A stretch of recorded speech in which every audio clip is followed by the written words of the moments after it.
magazine in its second issue tried to explain the main and he wanted to know what he could do if they were in world further cities become a monument to the courage and faith of the uncommon American.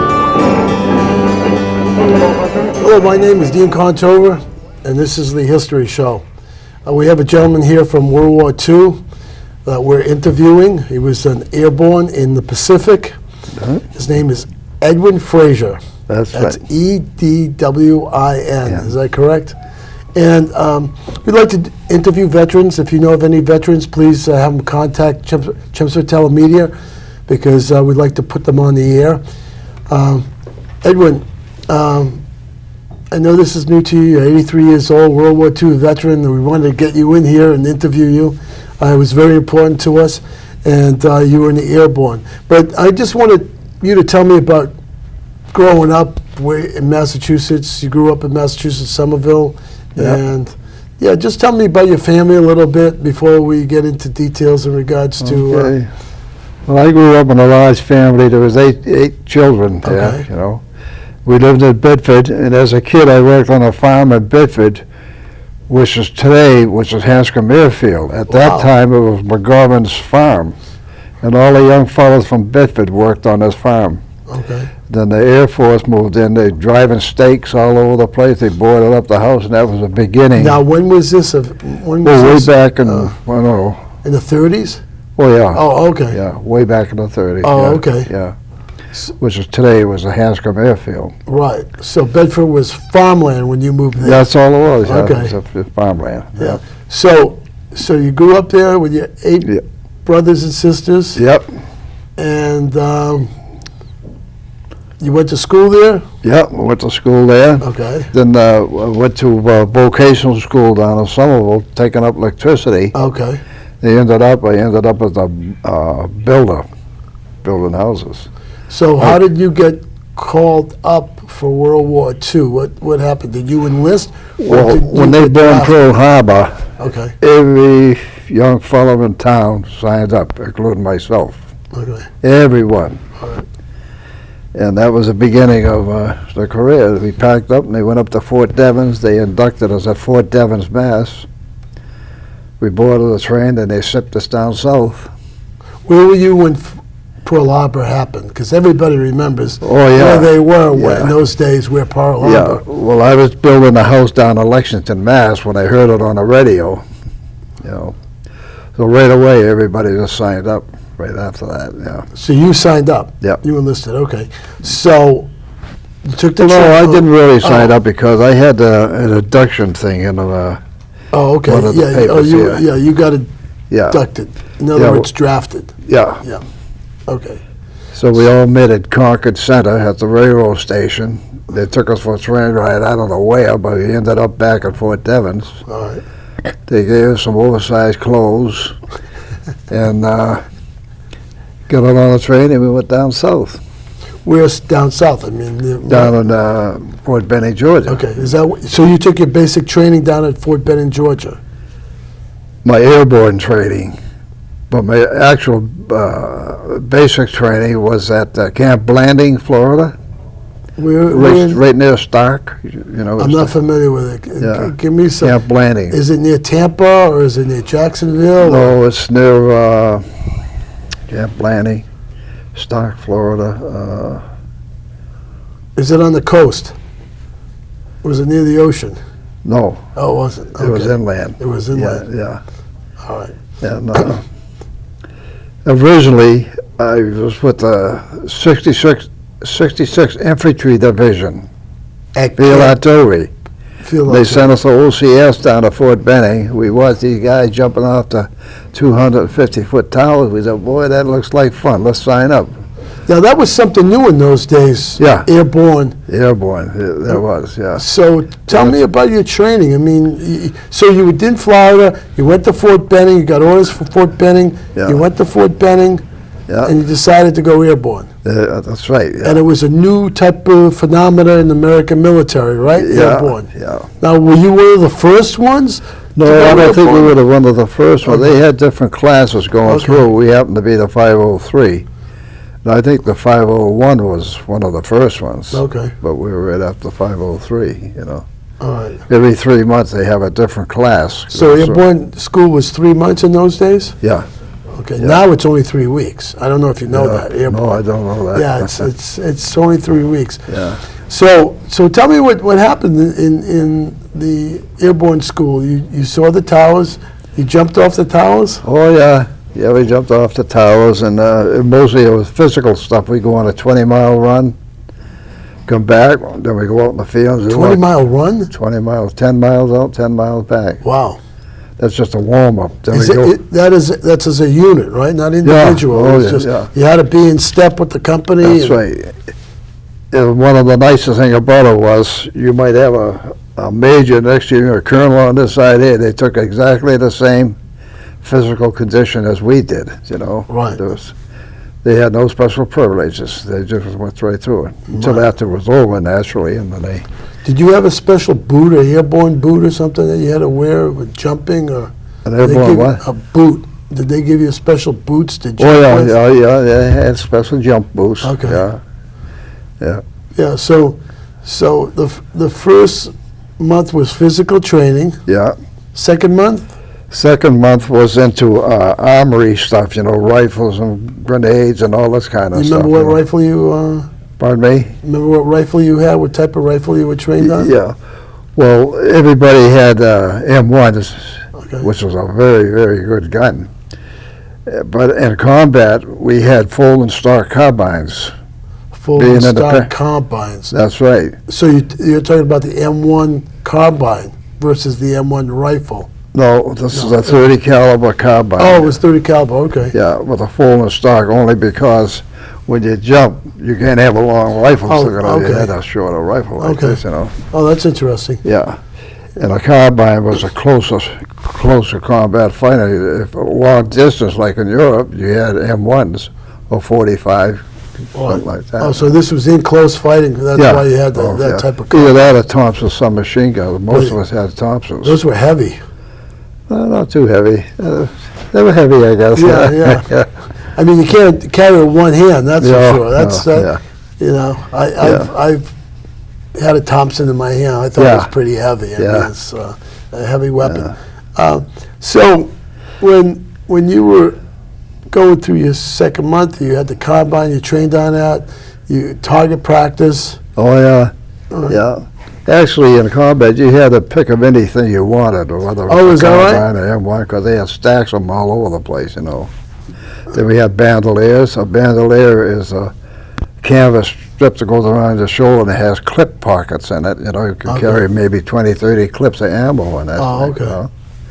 What happens with the clips? I just want to tell the audience, with a clip, you put it in your rifle, or you put it in the Yeah. M1 was over the top, right? Yeah, yeah. And you put it with your thumb, you push Yeah. it in, and you'd have a clip, and they'd have a bandolier across Yeah. the body. Sometimes they'd have two bandoliers, right? Yeah, that's the more, right. The That's more, the more, Yeah.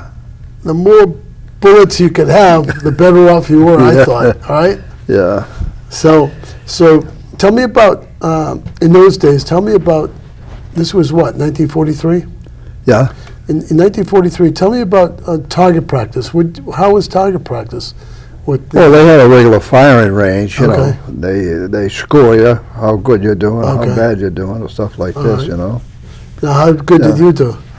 I was very good. I was very good. Oh, expert. The Do you rifle. remember? Yeah, I was expert. Oh, good. And That's- that proved that because I deer hunted for 38 years up in northern Maine. oh, And wow. I've always got my deer. Oh, good for Always, you. Yeah. Good, good. So, Yeah. Oh, so that comes from your experience when you were in the yeah. And- Yeah, I think so. expert. And another thing was I nearly got it was they had two-man foxholes on Leyte Island. Okay. Not Leyte, Big Ross Island. Okay. It's pitch black out, and this guy, his name was Scotty Scagamiglio. He's from Hoboken, New Jersey. He was in my hole, Yeah. and he wanted to take a leak. So he stood up to take a leak, which you're not supposed to do. So he got hit in the arm, it tore his arm off. The bullet tore his arm off. Right. And I had to put a tourniquet on that, slow it down. We couldn't get him out until morning. But they didn't know who was worse off, me or him, because I was soaked with blood from his arm, you know. Was he screaming? Was he in pain? Well, he started to, but we had to quiet him down. Yeah. I gave him 3 or 4 shots of morphine. Okay. We have morphine syringes. Well, you were a medic, right? Yeah. Okay. Yeah. All right. So before we get off on the Corregidor and the other Yeah, places you yeah. were, I want to finish up with your airborne training. So the third month you had airborne training. Training, that's it. Okay. Yeah. So We packed our own chutes. oh yeah. For the first 3 jumps, everybody packs their own chutes. Okay. There was a purpose behind that, because usually you get a group of guys, there's always somebody horsing around, you know. But if your life depends on it, you don't horse around. Right. That's the way it was, you know. So you rigged your own. You rig your own chutes. for the first After 3 that, jumps. Yeah. After that, they had regular parachute packers. Okay. They takes care of that, yeah. Yeah. Now they call them riggers. Yeah, riggers, Yeah. yeah, that's right, yeah. And so after 5 jumps, you get your combat wings. Yeah. Yeah, I know that. Yeah, we got the wings, yeah. That. Okay, so you get your Up until that time, anytime you wanted out, get out, because they don't want you. They wanted people that wanted to stay in there, but once you made your 3rd jump and you get your wings, they own you. You do what they tell you to do, Right. you know? Now this is all volunteer, right? Airborne. Yeah, that's right. Okay, yeah, it was all. yeah. Everyone. Now for you airborne guys, I mean, Edwin has 4 combat jumps, but we'll talk about that later. So you got your wings. Were you proud to get your wings? Oh, yeah. Yeah, they had a general there that pins the wings on you, you know? Oh, is that right? Yeah. Oh, yeah. Oh, good. Yeah. All right. So how many in your unit or your class when they graduated? Well, there was in one regiment, you know, what's that, 1,800? Okay. Oh, so it was a whole regiment that went through Yeah. this? Oh, Oh, yeah. okay. That was that particular It was class. a 503 class. airborne regiment. Or, Yeah, regimental Oh, college, yeah. Oh, okay, okay. All right. So after you get it, you feel proud, you get your wings. What rank were you? You remember what rank were you? Well, I got busted one time for insubordination. I assassinated an officer, Okay. and he didn't appreciate that. Well, you were young. How old were you? I was a 3-striper. I got busted down to a PFC. Oh, private. wow. You first class, yeah. Yeah, private first class. Yeah. So what about school? You were a medic in the airborne. Yeah. Did you go to medical school or Yeah, well, we had classes on medical. We used to know all the instruments, and you'd be surprised at some of the stuff I did. You know, we had a regimental surgeon. His name was Logan Hovis, right? and he done all the hard stuff. Right. And we done all the easy stuff, like we digging out bullets and sewing people up and all this kind of stuff. You know. Where did you go to medical school to know that, and how long was it? We didn't go to medical school. We went. They had classes during training. Oh, during the 3 months training. Yeah. Oh, okay. Yeah. And they said we want you, Edwin, to be a medic. A medic, combat medic. Yeah. And you said they owe me, so. Yeah. What they do. They tell us to jump. We say how high. All right. So then you become a medic, right? Yeah. I said, wow. But you were an infantryman too. I mean, Yeah, you at the same time, You yeah. carried the Yeah. carbine and so forth. In Europe, they didn't have it because in Europe they wore helmets with the Red Cross on it and stuff like that. Right. That gives them immunity, supposedly. Supposedly. Yeah. Yeah. But you can't do that with the Japanese. Oh, is that right? They didn't care one way or the that's other? just a perfect target, you know. Yeah. So you didn't have a Red Cross on band no, or no, anything like nothing that? like that, No. So you didn't have it on your helmet at all? No, not at all. And the officers couldn't wear their signets, you know, the 2 bars Yeah, or whatever right. it is. Captain bars or They whatever. didn't wear that in combat because the Jap will give his own life gladly to get one of them fellas, you know. Oh, I think that's the way it should be, though. Yeah. You know, I mean, why in combat Yeah. show your what rank? Now, speaking of officers, did the officers in your unit carry 45s or did? Yeah, they did. They carried 45. And the carbine? Yeah, some of them did, yeah. Did you carry 45 as a medic? Yep. All right. All right. So, after 3 months, right? You get your schooling done. You get your medics done. Yeah. You get your job as medic / infantry. Yep. So, in the end, did you get your combat medic badge? Combat medical badge? Yeah, you got it. Yep, You- yep. But did you get a combat infantry badge? I didn't, but they said I was qualified for one, but I didn't. We have to work on that later. Yeah. We're going to have to write them a letter or something Yeah. in St. Louis Yeah. and see if we can get that combat infantry Yeah. badge. So now your regiment has completed training. Yeah. Any dropouts? Any people? Well, a lot of dropouts until they graduated and got the wings. After that, there was no dropouts. Okay. Because everybody wanted out the route. Okay. Yeah. So what happens next? You get orders for?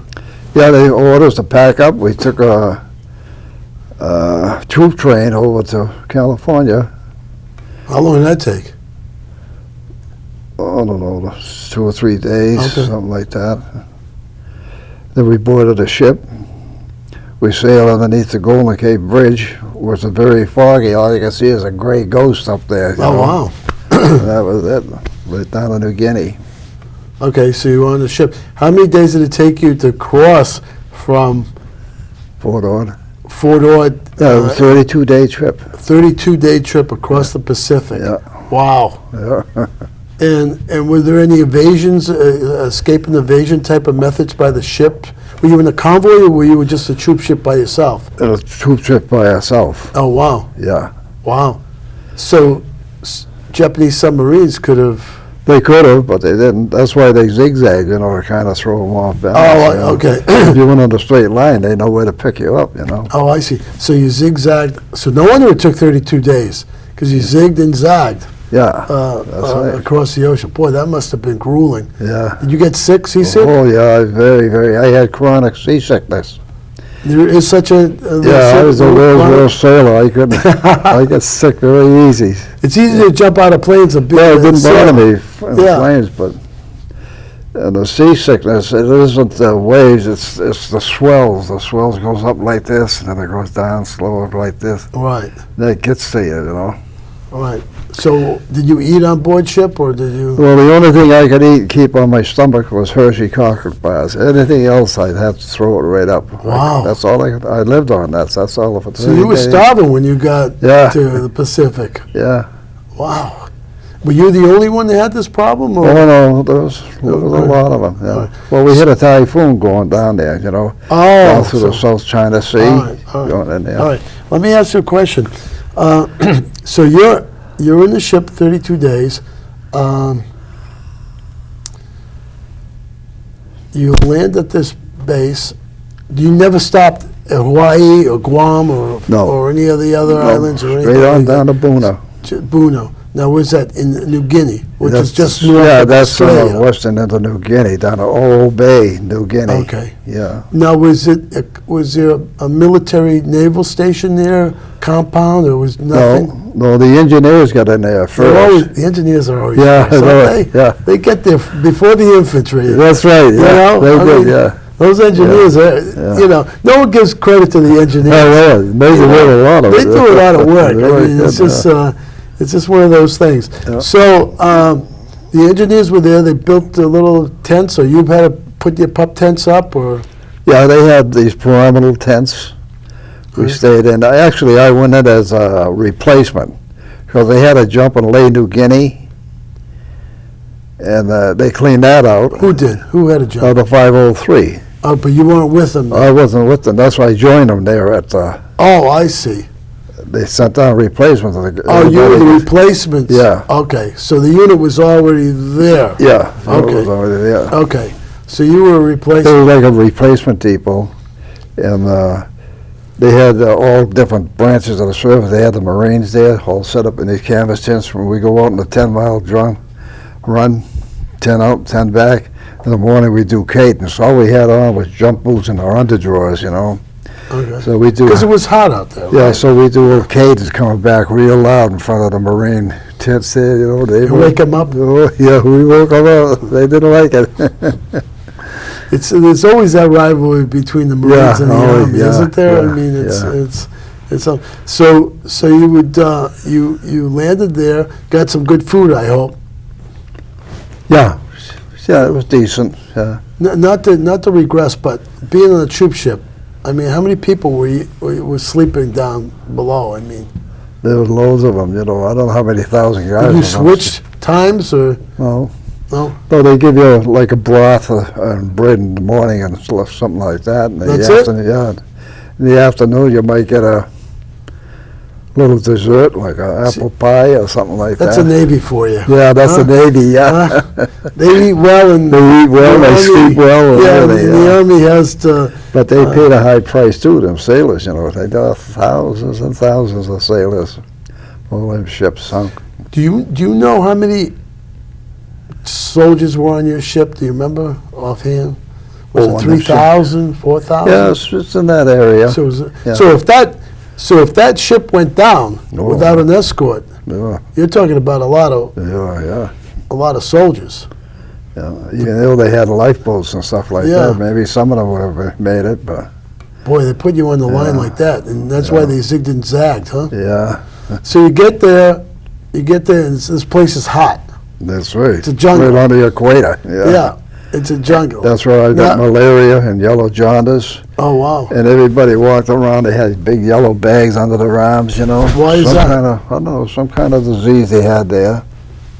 The natives or you guys? Us. Oh, us yeah. guys, yeah. Wow.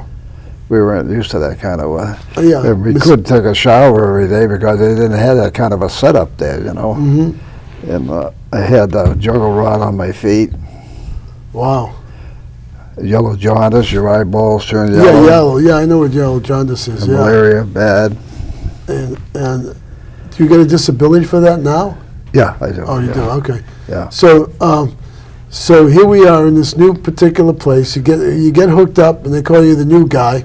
Yeah, All right. yeah, And they try to tell you what's going on yeah, in the big picture, yeah. and you still don't get it, right? No. No. And so they take you under their wing. Yeah. And what happens after that? You get to New Guinea. Where are your orders now? What is it for the regimental team? Well, I can remember the first thing, they needed volunteers to drive the ducks. You know, the ducks, they have the little ship to unload cargo ship that was anchored in the bay there. Okay, those little ducks. Those. Yeah, so I volunteered for one of them. They gave us a 10-minute instruction how to run these things, you know. That's it? That's it. Oh, wow. So some of these guys come in and they're ramming these ships. They don't, you know, they're not used to handling these things, you know. That's when the gate goes down in the front, right? Yeah. Yeah, okay. Yeah. Then they drop all the cargo down inside of them, you know. Bring All it right. in.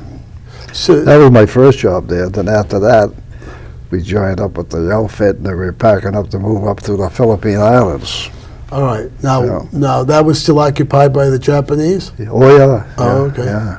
So tell me what happened when you get your first orders to go, and so did you jump into the first combat situation you were in? Yeah, the first island we took was Mindoro, Okay. San Jose, Mindoro, Okay. which was a fairly light. There wasn't too much combat because the Japs knew we were coming and they headed up the northern part of the island. In the meantime, the Japanese were sending extra troops down from the north to reinforce them, you know. Okay. But they stopped that. So you made your first combat jump there? Yeah, yeah. Okay.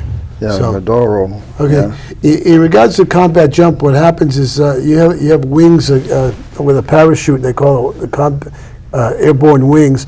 And for every combat jump, you get a little star underneath the wings. And this is their first combat jump. Yeah. And so how were the Japanese as fighters? What were they? They were vicious. They were good fighters. They were very strong.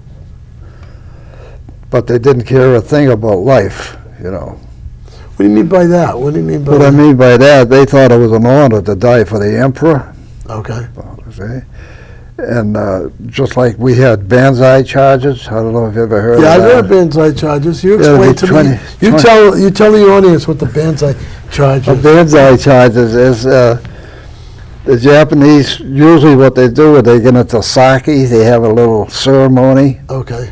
Sake is wine. Yeah, and they have, they use anything like bamboo poles with sharp spears on them. anything they can get, rifles, swords, sabers, anything like that, and they come screaming at you in the middle of the night. It's always in the nighttime. So the How Navy... could they see where they were going? Huh? How could they see where they were going? I don't know. Okay. They can. Yeah. And it scares you. The hair on the back of your neck stands up, you know. I heard this. I heard it. Yeah, Stand it up. does I really. never had that experience, but Yeah. yeah. And the Navy sends up flares, lights the island up like daylight. And you catch them right out in the open. It's like shooting fish in a barrel, you know. Yeah, especially with you being an expert. Yeah. You ever have any hand-to-hand combat? No hand-to-hand. Never. But I'm going to show you a bayonet that you brought, Edwin. This is a bayonet. This is a scabbard, and this is a bayonet with a brass knuckles. Yeah. So if you're fighting, you hit the opposition, I guess we would call it. Yeah. The Japanese. It only takes one punch with that One thing. punch with that, and it really not going to, because this is it'll pretty stick 'em, heavy. yeah. And this is the knife, Yeah. a bayonet. Yeah. Well, it's not a bayonet. It's Brass basically a knuckle knife. knife, yeah. Did you carry it on your web? Oh, yeah. Everybody carry Yeah. these? The funny thing is, see, this knife was issued in 1918 of the First World War. You see it on the handle? Then after the war, they Okay. gathered them all back up and they reissued them to the Okay. paratroopers in World War II. It does say USA 1918. Yeah. Okay, and only paratroopers had this. And they reissued them to the paratroopers Okay. in World War II. So this is basically for hand-to-hand combat, Yeah, basically, yeah, if you ever got yeah. into hand-to-hand. Yeah. Scabbard, make sure it's in the scabbard. Yeah. And we lock it in there. Yeah. And that's to protect it. Yeah, that little snap don't work. Oh, it doesn't work? Okay, No. there's a snap-on to this, basically. And that's it. Yeah. So, yeah, so those are things that warfare you have to do sometimes, and it's That's it. regrettable. Yeah. Yeah, it's regrettable. But so tell me some things you remember about that first battle. I mean, here you are, new guy on the block. Yeah. What did you think? I mean, Well, it was a little hairy, you know, the first time Yeah. out, but we were ready. yeah, And the reason why we were ready is they showed us these films on atrocities the Jap was doing on the people. They took a baby by the feet and threw it up in the air and caught it on the bayonet when the baby came down, you know. Oh. And that's enough to get anybody riled up, you know. right, right. So we were ready when we were in there. Oh, No right. hesitation. Did you lose any men? Pardon me? You lose any men? Oh, yeah, we lost a few, yeah. Did you take care of any of the guys? Oh, yeah. Tell me what you did. What was the procedure? And let's say one of the guys got wounded. Well, there's one particular one that was a sergeant that got hit. He was laying in a shell hole. They dropped over 50 ton of ammo bombs before we got on the island. Who, you the know. Americans? Yeah. Okay. Air and naval Yeah. bombing. Okay. Yeah. And the sergeant hit back and they called for a medic. So they set up a 50 caliber on a building that right next to us, a bombed out building. Mhm. He gave me a little cover, so I zigzagged up to get this guy, and I think I zigzagged at the right time. But anyhow, I got a hold of this guy. I passed him up. He got hit in his face. His face was in bad shape, you know. But we got him out of there. Got him down to the aid station. Got him patched up. Good. Good man. Yeah, Did you get an award for that? Or that was just your job? that's what we're supposed to do. That's our right. job. That's yeah. right. All right. You know, we have to tie this up. So we're kind of finished with this show. Yeah. So it's almost time. But you know, I want to hear other things. You know, your other combat jumps. I want you to tell us. Yeah. more. So I thank you for coming. I appreciate it very much. Very good. And My we'll, pleasure. Yeah, good. I'm glad it was good. I'm glad to hear. There's a lot.